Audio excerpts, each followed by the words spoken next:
To start, I just want to say that playing this game is one of the best ways to build gamer cred.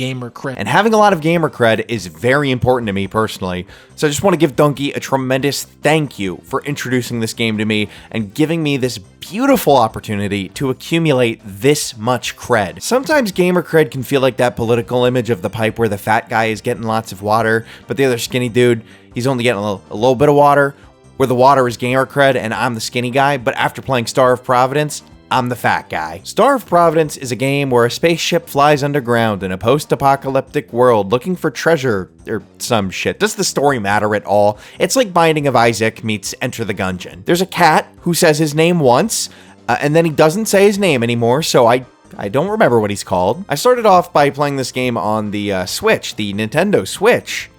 Which was a mistake. This game is not meant to be played with a controller, I promise you that. On my Switch, it took me like a dozen attempts before I made it to the 4th floor. And on PC, I got to the 4th floor... Firth? And on PC, I got to the 4th floor on my literal first attempt. Have I beaten the game? Yeah? Like... Obviously, it's not even that hard, man. Okay, listen, not yet, but I'm trying. What's different about this game from different bullet hell games I've played is this game is a bit more forgiving in some aspects. Your spaceship's hitbox is much smaller than you'd think, so you're not gonna get hit like crazy. Another thing I love in roguelikes is the feeling of actually making progress between runs, and this is something that I found to be missing in games like Balatro and Binding of Isaac. Like, yeah, you can unlock decks in Balatro, and you unlock characters to play as in Binding of Isaac, but you don't really unlock stuff that makes the run easier. You know, in Star of Providence, as you go through the runs, you unlock new weapons and stuff that can be purchased from the cat dude guy thing. And those weapons can make it a little bit easier. You can kind of hone your gameplay a little bit, kind of pick out the stuff that you want, stuff that you find is going to get you to the end of the run a little bit easier. Another example of a roguelike that does this progression between runs well, by the way, is a game called Rogue Legacy, which I think I'm the only person in the world who has ever played this game. Therefore, I've definitely built some good gamer cred off of it, baby. Gamer cred. The enemies are all great here, and you start seeing the same bosses over and over again, which is a good thing because then you start to learn their patterns. My favorite is the Devourer, who eats you and you shoot his guts and stuff. I like that guy. He kind of reminds me of the Wall of Flesh from Terraria. The different weapons you get are neato. I always seek them out on each floor. Also a big fan of the upgrade machine thing that gives you upgrades as you progress through the different levels. I'm sure that there's like a deep system that I don't understand for finding secret rooms, but my main strategy there is to just hit the bomb button in a room that kind of feels right.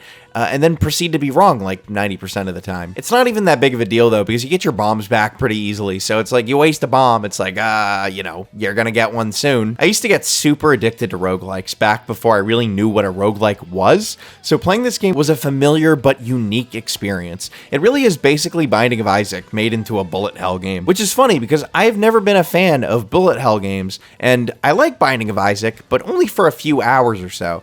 So I didn't really think I was going to like this game, you know, getting into it, seeing in the video where Dunkey was originally showing it off. But I know I can trust him. I know I can trust that Dunkey man. So I gave it a shot, and yeah, it's pretty good. Never mind that Dunkey has a financial incentive to recommend the game. Ignore that. Shut up, nightmare! The fact that he believed in the game enough to want to publish it was reason enough for me to trust that it's probably going to be a good game. The music in this game is absolutely solid. You go from the gentle, soothing, and hopeful lobby sounds right into the hardcore, blood-pumping, heart-racing electric beat of the lower floors, with each floor having not only its own unique look and feel, but also unique songs. I'm an absolute sucker for pixel art, man, so making a game out of pixel art is a cheeky little strategy to get me interested, and the art here does not disappoint. I'd like to see someone make a mod where the boss, Charlie, looks like Moist Critical, because every time I encounter that boss, I keep thinking he's gonna have a Charlie head, and then he's gonna try to god slap me, and then I'm disappointed when it just looks like this, and he